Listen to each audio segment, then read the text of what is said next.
because we remember pain and the menace of death more vividly than pleasure, and because our feelings toward the beneficent aspects of the unknown have from the first been captured and formalized by conventional religious rituals. It has fallen to a lot of the darker and more maleficent side of cosmic mystery, the figure chiefly in our popular supernatural folklore. This tendency to is naturally enhanced by the fact that uncertainty and danger are always closely allied, thus making any kind of unknown world a world of peril and evil possibilities. These words belong to Howard Phillips Lovecraft, and they came from the essay Supernatural Horror in Literature. In a strange way, this quote almost perfectly explains why dark fantasy feels so powerful. It's because, as Lovecraft says, we as human beings remember pain, agony, death more vividly than comfort. We as human beings really want to be alive. According to the quote, and to Lovecraft himself, religion already took the good side. So what left is horror, mystery, and dark fantasy. But the topic of today's discussion isn't going to be just European dark fantasy. Well, of course, we're going to talk about it as well, but specifically about Japanese dark fantasy, which became the main representatives of the genre nowadays. Before talking about Berserk and Dark Souls, we need to understand what dark fantasy is. Fantasy, in its most familiar form, almost feels ordinary to us nowadays. Since childhood we know its laws. There is good and evil, there is a hero who rushes into battle with a raised sword, there is magic that can solve what ordinary people cannot, and there is the end, where good is supposed to win and evil is supposed to be punished. But if fantasy always followed the same structure, the genre would have stopped breathing long ago. So fantasy changed, it became more flexible, more painful, more connected to uncertainty of real life, and one of the most important results of that change is dark fantasy. Dark fantasy takes the usual structure of fantasy and turns it inside out. It grows out of Gothic literature, horror, mysticism, and the feeling that the world is not fully rational. In Gothic stories, the castle is not just a beautiful building, it is a place of secrets. The night is not just darkness, it is a territory where order disappears. The supernatural is not just a miracle, it is a force that breaks into human life and reminds us that reason cannot control everything. That is the foundation of dark fantasy. It is not simply fantasy with blood, monsters, and sad music. Horror usually wants us to scare the viewer directly. But dark fantasy uses horror for something wider: atmosphere, suspense, decay, and the feeling that the whole world is spiritually sick. Two important aesthetics dominate it: the terrible and the ugly. The terrible creates pressure, the sense that something fatal is approaching. The ugly shows decline directly through bodies, monsters, ruins, dirt, diseases, cruelty, and deformation, through all the canons of body horror. In dark fantasy, evil is often physical. You can see it in the twisted body of monster, in the ruined face of fanatics, and in castle eaten by time, or in a hero who no longer looks heroic. That is why dark fantasy does not need to belong to one exact historical period. It may look medieval, Gothic, Victorian, or completely imaginary. What matters is not the date, what matters is the atmosphere of decline. And most importantly, dark fantasy removes the clean division between good and evil. Evil does not simply threaten the world. Very often, evil has already won, or at least stands above everything like a victorious flag. Very often, the classic hero has almost no place. He cannot save everyone. Sometimes he cannot even save himself. So dark fantasy is not about a bright hero defeating darkness. It is about a damaged person trying to survive inside of a world where darkness has become normal. And of course, when we talk about Japanese dark fantasy, it's almost impossible not to talk about Kentaro Miura. Kentaro Miura is not just simply a mangaka who created a popular story. Well, of course no. Kentaro Miura is a person who poured his entire life into his creation and made one of the best representatives of this genre, independently from where it is.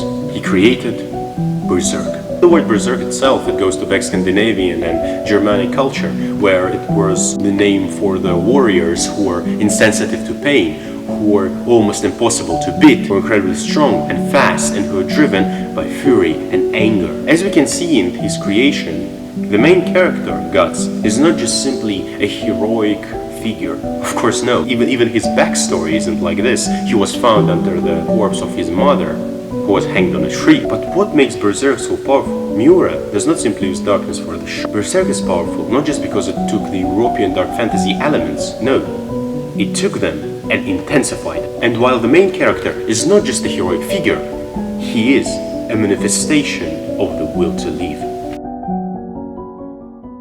The knowledge that Kentaro Miura possesses is simply astonishing. For example, the main antagonists of Berserk, the so-called God Hand, and in Berserk the God Hand aren't just one villain, it's 5 incredibly powerful godlike demons who control human destiny. And they serve the idea of evil. The idea of evil is the ultimate god of the Berserk universe. So, the God Hand members are masters of fate. Their primary job is to guide human history along a predetermined track toward dark outcomes. The lineup of God Hand changes over time. While there is no more information about the previous members, we can still talk about the current ones. And the current ones are Void, Slan, Conrad, Ubik, and Femto. Each of them possesses a specific power. Void, for example, the leader and the oldest member of the group, controls space and time. Miura borrowed Void's name and image from Frank Herbert's novel Destination Void.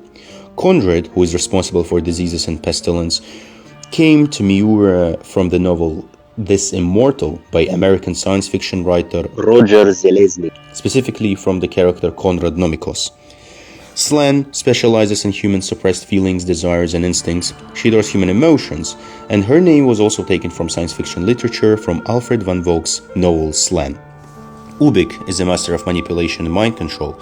His name comes from Philip K. Dick's famous novel Ubik, a novel that Miura references multiple times. Finally, Femto, one of the main characters. Femto is the demonic form of Griffith, whom I mentioned earlier. After Griffith crossed the line and sacrificed his comrades and joined the side of the evil, he became a fallen angel. His mask is a reference to Winslow Leach from the film Phantom of the Paradise. The God Hand as a whole also resembles the Cenobites from the film Hellraiser. The box. You opened it. We came. It's just a puzzle box! Oh no. It is a means to summon us. Who are you? Explorers in the further regions of experience. Demons to some, angels to others. We can't. I listed all of this not in order to retell the plot, but simply to show how even the smallest details, such as the names and appearances of characters, Miura refers to the greatest classics of science fiction literature. We can also notice references to works of art. For example, at the moment when the God Hand appears, we can see the impossible labyrinths of Mauritz Escher on the background. Another is when Ubik is introduced to the reader. You can clearly see the painting by Jeremiah Bosch, more specifically the Garden of Earthly Delights, the right panel, the musical health section. Ubik is presented as the figure who is sitting on a table and who seems like was always there. But Miura's influence did not just end with Berserk. Later, it would echo in another Japanese giant of dark fantasy, Hidetaka Miyazaki. Before being known for Dark Souls, Hidetaka Miyazaki joined From Software to develop Demon Souls, which resulted in success. He was allowed to freely develop other games. His style of game creations became so influential that people started calling these type of games Souls-likes.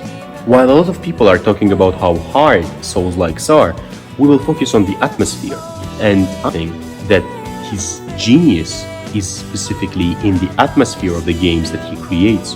Whenever we are entering Dark Souls, we are seeing the cathedrals, the ruined kingdoms, the mad kings, the demonic creatures, and all of that is what dark fantasy atmosphere is supposed to look like.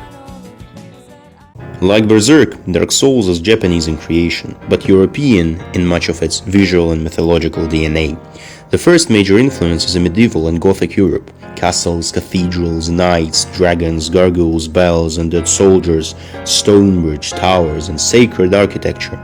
But again, Miyazaki does not simply copy Europe, he presents Europe as a memory. One of the strongest European literature influences are the legends about King Arthur, about the Knights of the Round Table, about Camelot and the Holy Grail and the Lancelot and the Guinevere. Miyazaki reworks this tradition not as a pure chivalric romance, but as something broken and inverted. In Dark Souls, Guinevere, Princess of Sunlight, is the towering maternal goddess founded on Londo, who awards the player the Lord Vessel. Her creation is a fascinating blend of European legend, childhood nostalgia, and subverted storytelling. Miyazaki adapted her name directly from Queen Guinevere of Arthurian legend. However, instead of adapting the literal plot, the Guinevere infidelity with Lancelot, Miyazaki borrowed the thematic essence of the character, the glamorous illusion. In Western folklore, Guinevere represents the ideal, beautiful centerpiece of Golden Kingdom Camelot that is secretly decaying from within. Similarly, Guinevere in Dark Souls represents the peak beauty of the golden age of Honor Londo. In reality, she is just an illusion, cast by her brother Gwendolyn, while the actual Guinevere ran away with some unknown god of war. She is a comforting lie meant to manipulate the chosen undead into sacrificing themselves to prolong the Age of Fire. Well, to step aside from pathos, it's worth mentioning that Miyazaki explicitly stated in interviews that he simply wanted to feature a big woman. Also, Miyazaki revealed that Guinevere's highly exaggerated voluptuous features were actually created by concept artists who got incredibly excited during the production. And Miyazaki didn't have the heart to tell the artist to dial it back. But it ultimately worked perfectly to create an overwhelming, seductive image of fertility and bounty. Another major inspiration on Miyazaki was Tolkien's Lord of the Rings, which appears as one of the Miyazaki's main inspirations, especially through fantasy creatures and symbolic connections of Honor Londo to Tolkien's word Anor, meaning sun in Sindarin. And Sindarin is one of the artificial languages that Tolkien made for the elves.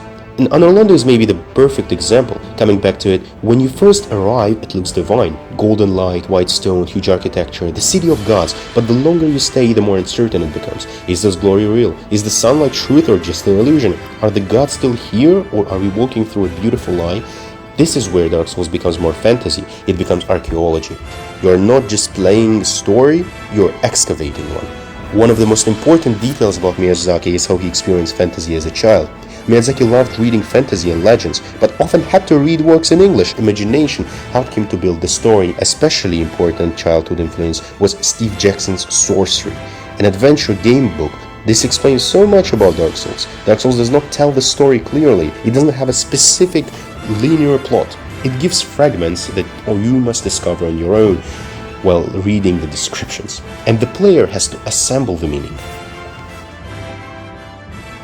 When we ask how did European dark fantasy influence Japanese one, Berserk and Dark Souls could give us the clearest answers. European content gave them castles, cathedrals, but Miura and Miyazaki did not simply imitate Europe, they transformed it. Miura took medieval horror, religious horror, body horror, mythology. He created Berserk, a manga so monumental that it became one of the central images of the dark fantasy itself. Miyazaki took European fantasy, Tolkien, and many other authors as well, and he created the Dark Souls, a game that changed how people think about storytelling. And this is the most interesting part. Even though they were influenced and they were basically shaped by the European culture, these two are not copies of European dark fantasy. They are Japanese masterpieces that took the European dark imagination, broke it, reforged it, and gave it back to the world in a form that everyone now tries to imitate. Thank you for watching this video. Goodbye.